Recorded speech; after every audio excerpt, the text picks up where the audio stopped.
और संभल हिंसा में अब तक कुल 7 एफआईआर दर्ज हुई और एफआईआर के मुताबिक भीड़ ने एसआई की पिस्तौल छीनने की कोशिश की। भीड़ के अंदर से आवाज आई, सर्वे नहीं होने देंगे। एफआईआर में इस बात का भी जिक्र है कि भीड़ ने आंसू गैस के गोले छीनने की भी कोशिश की और साजिश के तहत पुलिस पर वहां पत्थरबाजी की गई, जिसमें कई पुलिसकर्मी घायल भी हुए हैं।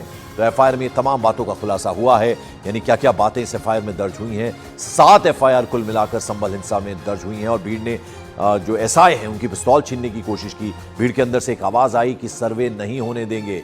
आंसू गैस के गोले तक छीनने की कोशिश पुलिस से की गई और फिर उसके बाद जबरदस्त तरीके से सुनियोजित ढंग से साजिश के तहत पुलिस पर पत्थरबाजी भी हुई है।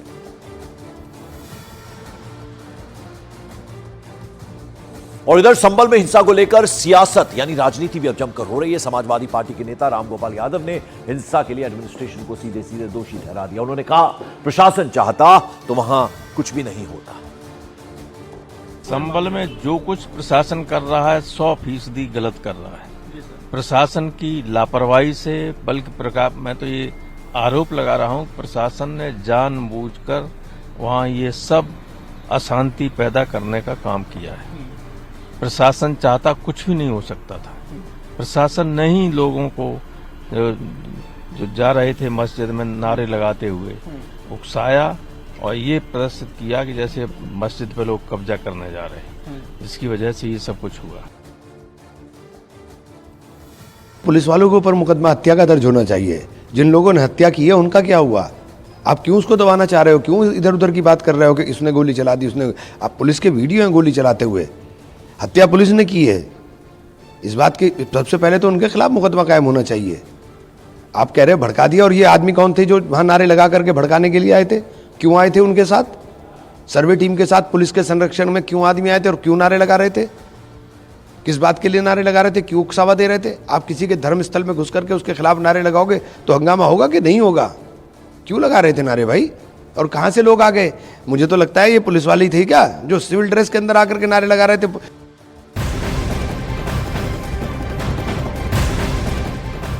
और इस सब के बीच बड़ी खबर है, संभल हिंसा की मजिस्ट्रियल जांच के आदेश दे दिए गए हैं। संभल के डीएम ने जांच के लिए 7 मेंबर्स की टीम का गठन किया है और ये 7 सदस्यीय टीम 7 दिन के अंदर अंदर हिंसा की जांच रिपोर्ट एडमिनिस्ट्रेशन को सौंपेगी। तो वहीं संभल हिंसा में अब तक 2500 अज्ञात लोगों के खिलाफ एफआईआर भी दर्ज की गई है, जिसमें संभल सांसद जियाउर रहमान और स्थानीय विधायक के बेटे सुहेल इकबाल का नाम भी है। 2500 लोगों के अज्ञात लोगों के खिलाफ एफआईआर दर्ज हुई है और जियाउर रहमान बर्क और उसके अलावा सुहेल इकबाल जो कि लोकल विधायक हैं, लोकल एमएलए उनके बेटे हैं, इन दोनों के नाम भी एफआईआर में दर्ज हैं। 2500 अज्ञात लोगों के खिलाफ ये एफआईआर दर्ज हुई है। मजिस्ट्रियल जांच के आदेश भी दे दिए गए हैं। इनके द्वारा ये कहना कि पुलिस ने गाड़ी स्वयं जलाई, जबकि आपको दिन में ही हमने ड्रोन के फुटेज और विभिन्न फुटेज दे दिए गए हैं जिसमें दंगाइयों की भीड़ है।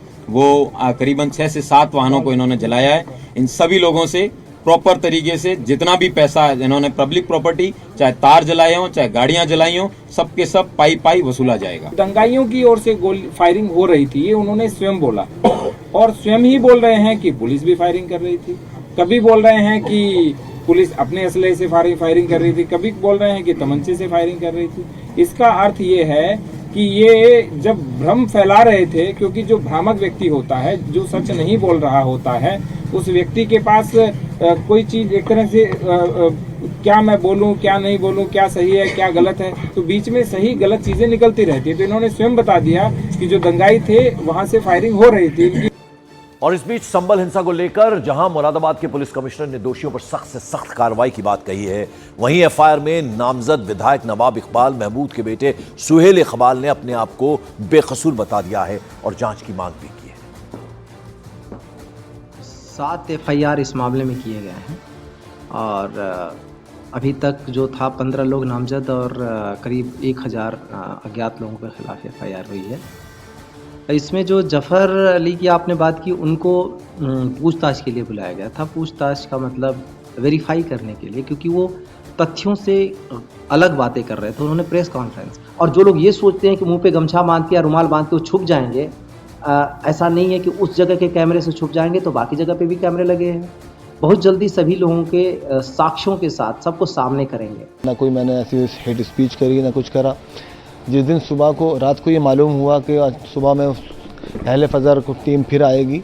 तो चूँकि विधायक जी यहाँ मौजूद नहीं थे, उनके पीछे सारा काम मैं देखता हूँ, तो उन्होंने इस चीज़ को गंभीरता से लेते हुए मुझसे कहा था कि शहर के अंदर निज़ाम ख़राब ना हो, शांति व्यवस्था कायम रहे। और हिंदू पक्ष के वकील विष्णु शंकर जैन ने खुद को धमकी मिलने का दावा किया। साथ ही साथ ये भी कहा कि चाहे कितनी भी धमकी मिलती रहे, मैं लड़ रहा हूं, लड़ता रहूंगा। वहीं समाजवादी पार्टी सांसद अवधेश प्रसाद ने संभल हिंसा के लिए योगी सरकार को जिम्मेदार ठहरा दिया है। इस उग्र भीड़ ने भारी मात्रा में पत्थरबाजी की और ये पत्थर, जितने आज पत्थर चलाए गए हैं, ये पत्थर 1 घंटे में 2 घंटे में नहीं आ सकते हैं। इसकी पूरी प्रॉपर कॉन्स्पिरेसी की गई है। बहुत सारे ऐसे लोकल लोग हैं जिन्होंने वहाँ पे लोगों को भड़काया है इस तरह का काम करने के लिए, और एक पूरा टारगेट था, एक पूरे षड्यंत्र था कि जो सर्वे के लिए टीम अंदर गई हुई है उस टीम को टारगेट किया जाए और वहाँ पे उस पर विघ्न उत्पन्न किया जाए। संभल का घटना बड़ी दुखदाई है, दर्दनाक है, जिसमें 5 बेकसूर लोगों की हत्याएं हुई। आज दुनिया में नहीं है, ये बहुत दुखदायक है, दर्दनाक घटना है।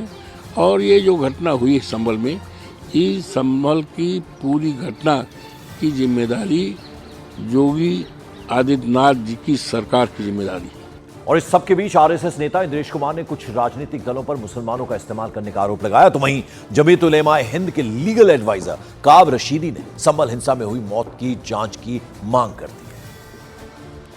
जब दोनों पार्टियों ने स्वीकार किया सर्वे को, फिर वहां दंगा, यह किसी ना किसी वो साजिश है जिसके कारण मुसलमान को ये लगने लग जाएगा कि जो पार्टियां उनके वोट की खरीद फरोख्त करती हैं और मदद करती हैं, सचमुच में वह उनके वोट को भड़काकर गलत फहमियों में डालकर खरीदने का धंधा करती है। इसलिए जो हार गए उपचुनाव, उनकी ये देन है, और जिनको ये लग रहा है कि मुसलमान सच जान गया तो उनके वोट बैंक से निकल जाएगा, उन नेताओं की ये देन है। दूसरी पेशी कोर्ट में 29 को होनी थी, लेकिन उससे पहले दूसरा सर्वे आनन फानन में कराया गया, हालांकि उसके आदेश कोर्ट ने नहीं दिए थे। ये एक सबसे बड़ा क्वेश्चन है कि आखिर इतनी आपाधापी किस चीज़ की थी, किस चीज़ की जल्दी थी जो आप वहाँ पर करने जा रहे थे। दूसरी बात यह है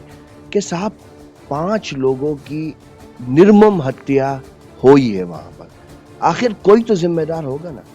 पुलिस अगर ये कह रही है कि वो हमारी गोली से नहीं मरे हैं, तो आप ये तो तय करो कि वो किसकी गोली से मरे।